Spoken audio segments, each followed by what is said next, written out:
If you're enjoying my content and you want to see more videos like this one, please remember to hit that subscribe button. Thank you very much. Hi guys, I'm a little bit worried really because it would appear my channel is being taken over.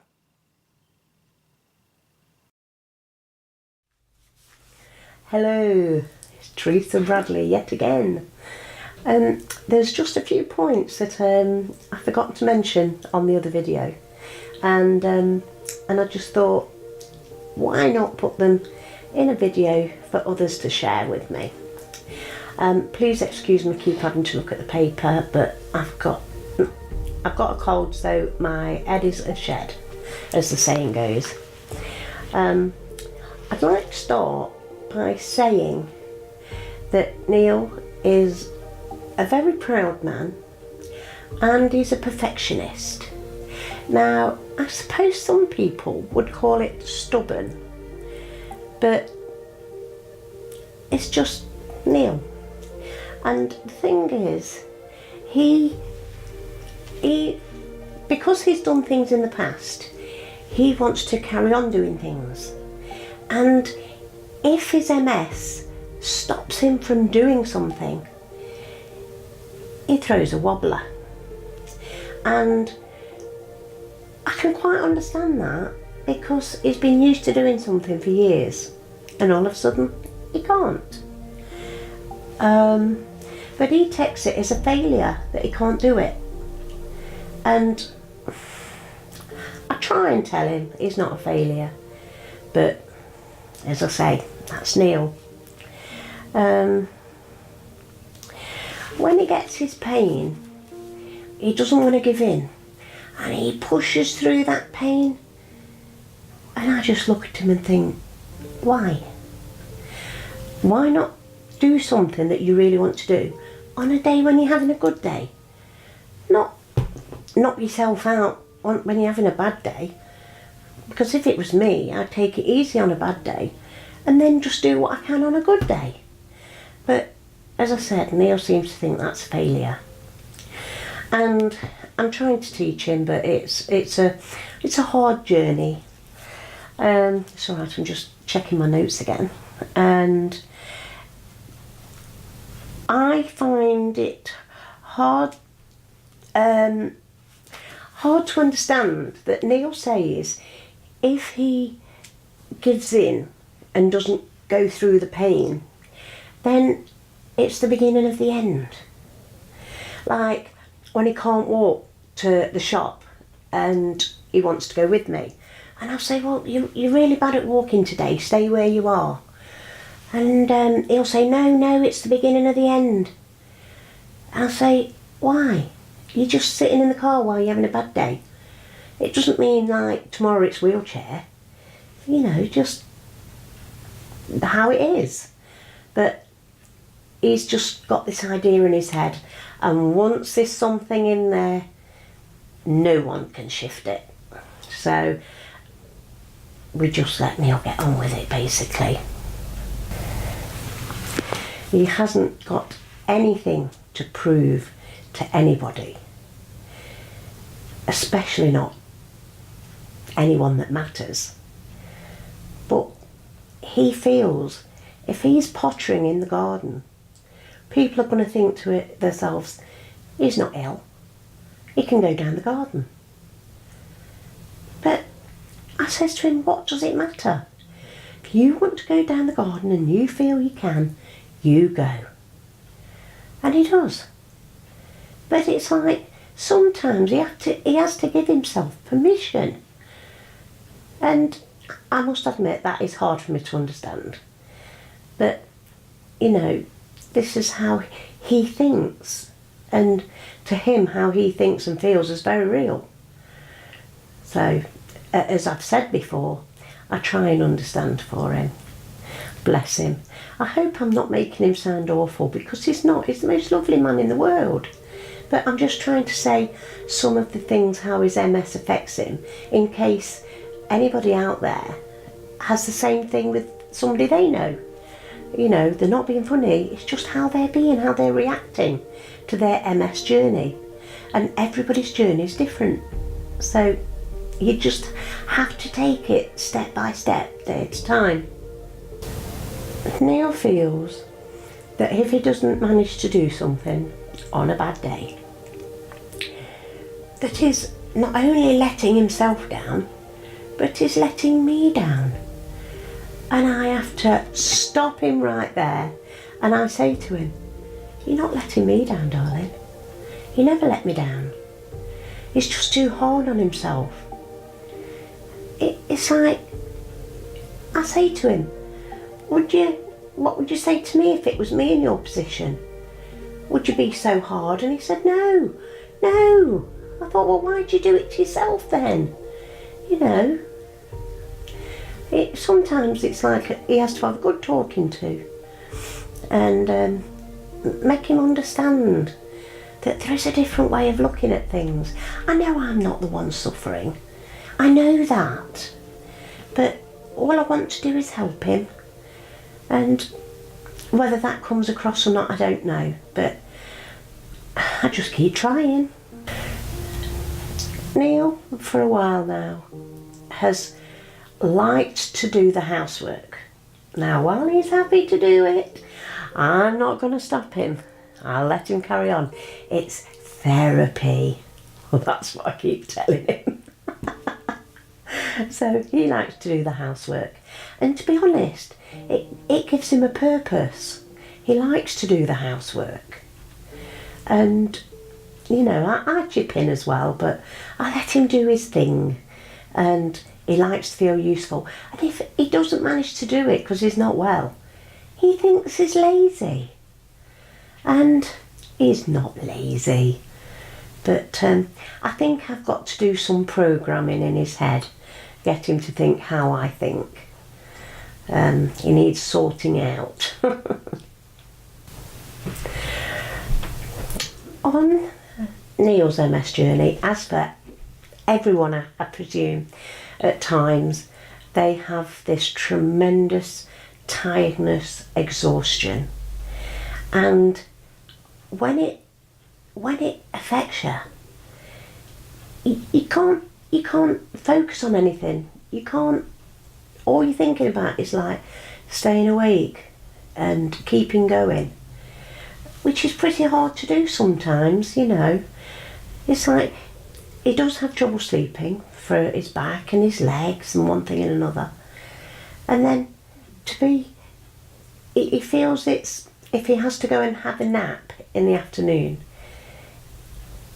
he feels that's wrong. And maybe it is, maybe it's not, but there again, if I feel tired, you have a nap. To me, there's nothing wrong in that.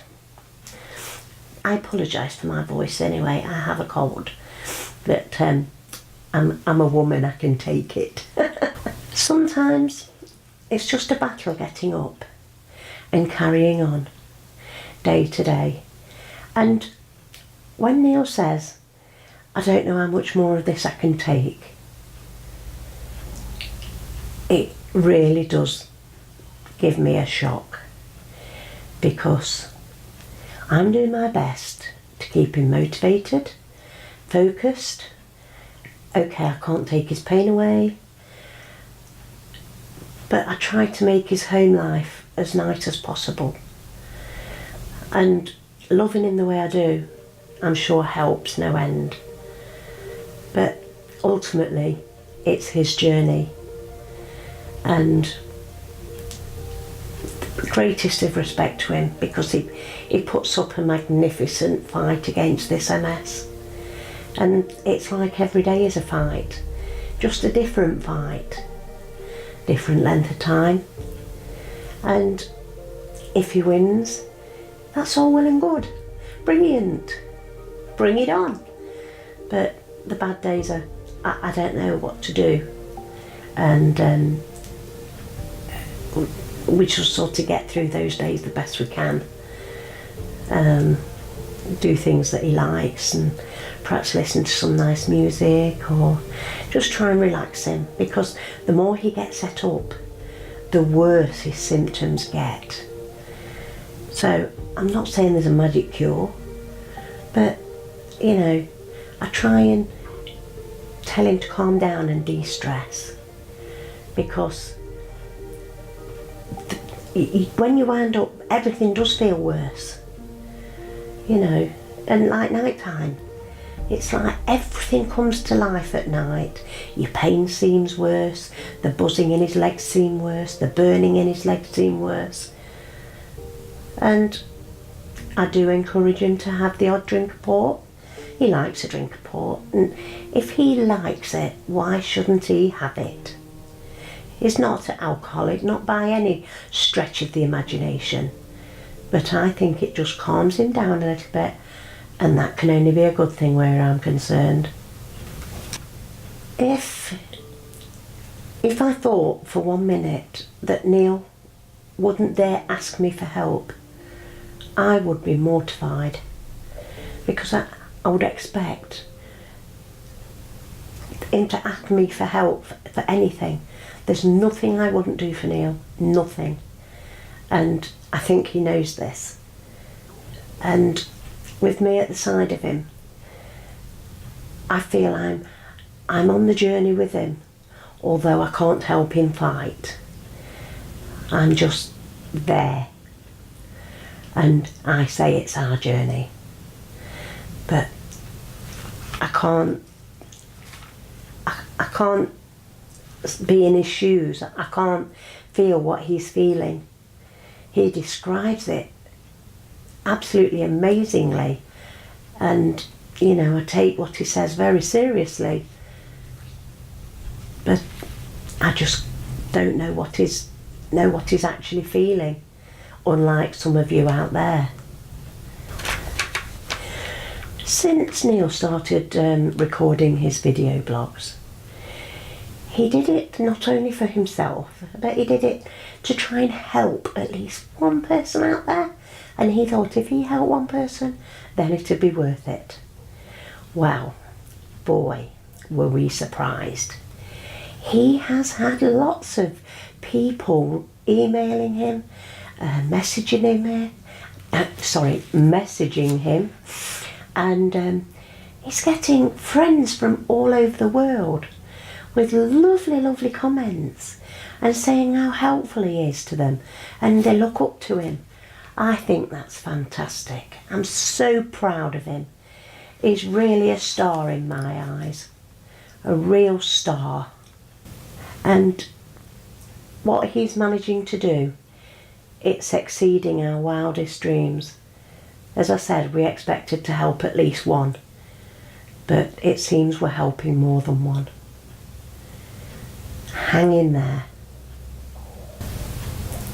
I actually said to Neil today that at long last he is accepting that he does have MS, because he's been absolutely hell-bent on not accepting it.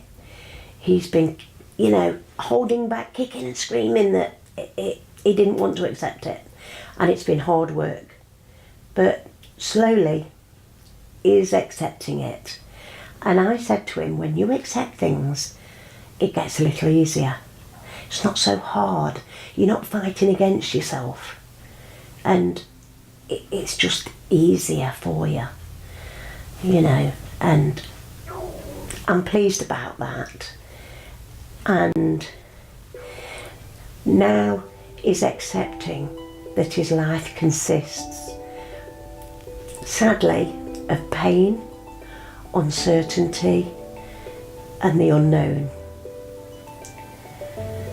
That's on one side.